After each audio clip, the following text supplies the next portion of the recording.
ahora entra a la escena Saúl y nos fijaremos atentamente en las características de su carácter. Pero primero, ¿quién era Saúl? Él era de la tribu de Benjamín, su padre se llamaba Cis y en el verso 2 del capítulo 9 se describe a Saúl de la siguiente manera. Y tenía un hijo que se llamaba Saúl, joven y hermoso. Entre los hijos de Israel no había otro más hermoso que él. De hombros para arriba sobrepasaba a cualquiera del pueblo.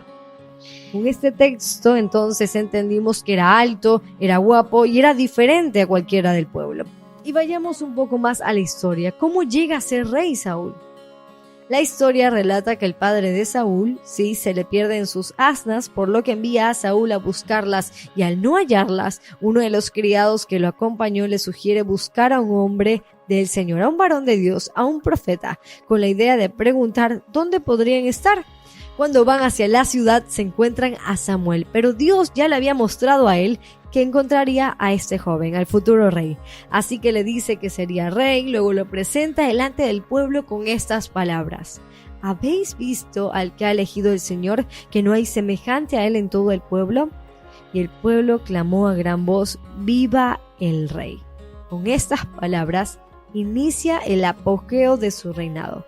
Él vencerá a los amonitas, a los filisteos, pero aunque tuvo todas las características físicas y era fuerte en su aspecto, tenía debilidad en su carácter.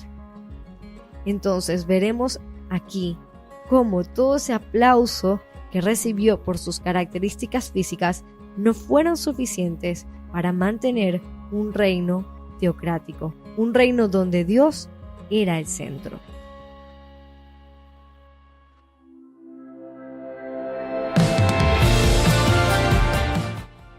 Y ya estamos en el capítulo 15. Dios envía a Saúl a destruir a Amalec y es la mayor prueba de Saúl. Aquí se va a determinar si continúa o no en el reino. Recordemos que los amalecitas fueron el pueblo que no permitieron a Israel entrar para que pudieran llegar a Egipto. Entonces Dios le dice: ve y destruye todo lo que tiene y no te apiades de él. Mata a los hombres, mujeres, niños, todo el ganado. Saúl sale a la guerra entonces y le perdona la vida al rey Agag y guarda lo mejor de las ovejas, del ganado, de los carneros, todo lo bueno. Pero lo que vio despreciable lo destruyó, es decir, no estaba obedeciendo al mandato del Dios de Israel. Por lo que aquí podremos ver evidentemente cuáles eran las características de su carácter. Pero escuchemos esto. Vino pues Samuel a Saúl y Saúl le dijo: bendito seas tú del Señor, yo he cumplido la palabra del Señor. Samuel respondió: pues qué válido de ovejas y bramido de vacas es este que oigo yo. Y Saúl respondió: de Amalec los han traído, porque el pueblo perdonó lo mejor de las ovejas y las vacas para sacrificarlas al Señor tu Dios, pero lo demás lo destruimos. Más adelante en el verso 22 Samuel le dice: ¿se complace el Señor en los holocaustos y víctimas como en que se obedezca a las palabras del Señor? Ciertamente el obedecer es mejor que los sacrificios. Y meditemos en este punto. Saúl fue deshonesto, no tuvo integridad, fue orgulloso y no aceptó su error. Y saben, en ocasiones nos pasa igual. Ponemos nuestra forma de pensar por encima de lo que Dios ordena y pensamos que podemos sobornar a Dios con nuestros presentes u ofrendas. Pero ¿no pide Él solamente que cumplamos sus mandamientos? ¿Qué dicen los padres de sus hijos? Si me están escuchando, padres de familia.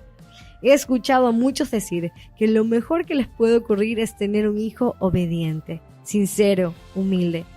Y esto me hace pensar en sus mandamientos y cómo a veces los tenemos como un menú de restaurante, donde decimos: esto sí, esto no, este mandamiento sí lo guardo, este de acá no, este un poquito más. E igual que Saúl decidimos qué hacer y qué no.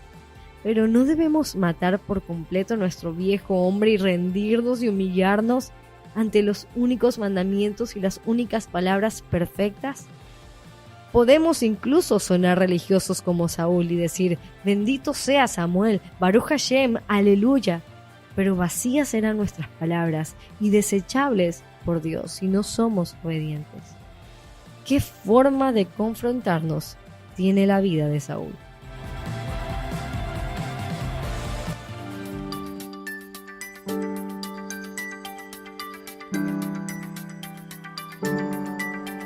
Y después de este encuentro, Samuel y Saúl nunca más se volvieron a ver. Luego Dios manda a Samuel a una ciudad llamada Belén para ungir al nuevo rey. Hay muchísimo de qué hablar de David, pero toda su biografía con detalles la dejaremos para el próximo episodio, en el que relataremos todo sobre este personaje tan conocido y de quien su descendencia viene el Mesías. Su padre era Isaí y tenía 8 hijos. Llega Samuel al pueblo, imagínense, el profeta llegaba al pueblo, no era cualquier visita, incluso las palabras de los ancianos de Belén al ver llegar a Samuel fueron: ¿es pacífica tu venida?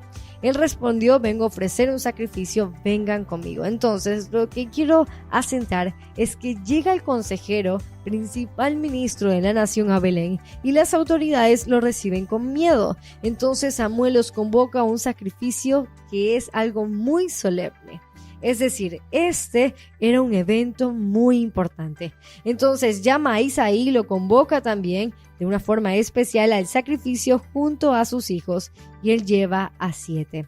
Eran fuertes, altos, grandes, preparados para la batalla, y al verlos Samuel pensaba que ellos eran. Pero el Señor le dijo: no mires a su parecer, ni a lo grande de su estatura, porque yo lo desecho. Porque el Señor no mira lo que mira el hombre, pues el hombre mira lo que está delante de sus ojos, pero el Señor mira el corazón. Estas son una de las palabras más importantes que debemos memorizar, pues nos revelan qué es lo verdaderamente crucial para el Señor. No es lo que tienes ni lo que eres, sino tu corazón, tu carácter, y va a ser eso justamente lo que pondrá a David como un ejemplo en la historia. David no había sido llamado para el banquete, él se había quedado cuidando las ovejas. Entonces Samuel le pregunta a Isaí: ¿estos son todos los hijos que tienes? Y faltaba el menor, que apacentaba las ovejas. Cuando David entró, el Señor le dijo: levántate y úngelo, porque ese es. Pero no creamos que ahora se convierte en rey.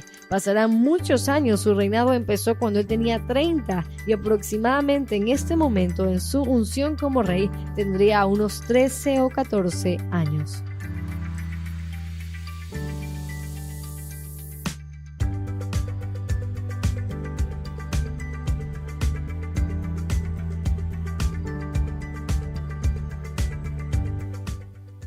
En el capítulo 17, David se enfrenta a Goliat, otra historia épica de toda escuela bíblica para niños. El gigante era de 3 metros, pero vemos a un joven, probablemente de 17 o 18 años, en este momento de la vida de David, decidido y que sabía quién era su Dios. Él le dice en el verso 46: el Señor te entregará hoy en mi mano, y yo te venceré y te cortaré la cabeza, y daré hoy los cuerpos de los filisteos a las aves del cielo y a las bestias de la tierra, y toda la tierra sabrá que hay Dios en Israel. Y lo más impactante de la historia es con qué vence David al gigante: con una simple piedra.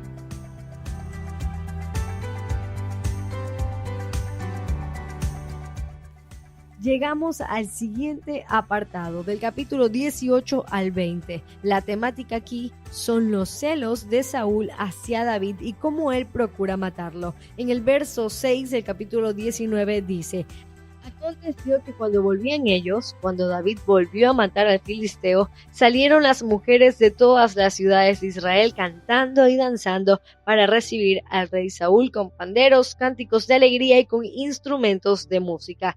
Y cantaban las mujeres que danzaban y decían: Saúl hirió a sus 1000 y David a sus 10,000.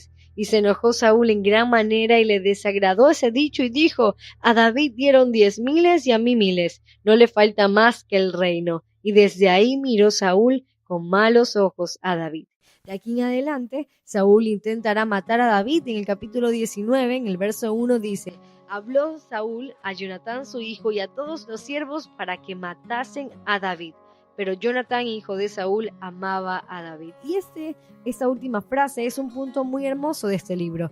La amistad entre Jonatán y David como hermanos, tanto así que Jonatán, quien era el sucesor del trono, acepta que el reino le pertenece a David.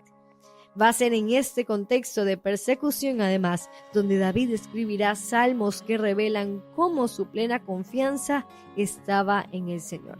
Salmos 18, 52, 53 y 57 relatan y se contextualizan en toda esta historia. Del capítulo 21 al 27 se narrará cómo David huye de Saúl. Él estaba dispuesto a matarlo, pero aunque David tuvo la oportunidad de acabar con la vida de Saúl, pues lo encontró en una cueva, él no lo hizo por temor al Señor. Una frase crucial en esta sección que dijo David es: ¿cómo yo he de atentar contra el ungido del Señor?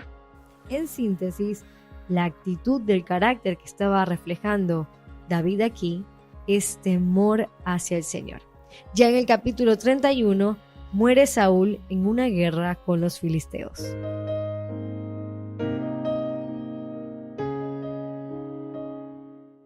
Basta con leer unos cuantos salmos para darnos cuenta de una característica clave en el carácter de David: buscar sus mandamientos, la urgencia por buscar sus mandamientos. El Salmo 119, el capítulo más grande de la Biblia, solo repite lo siguiente: Señor, enséñame tus mandamientos para guardarlos. Y eso fue lo que diferenció a David de Saúl.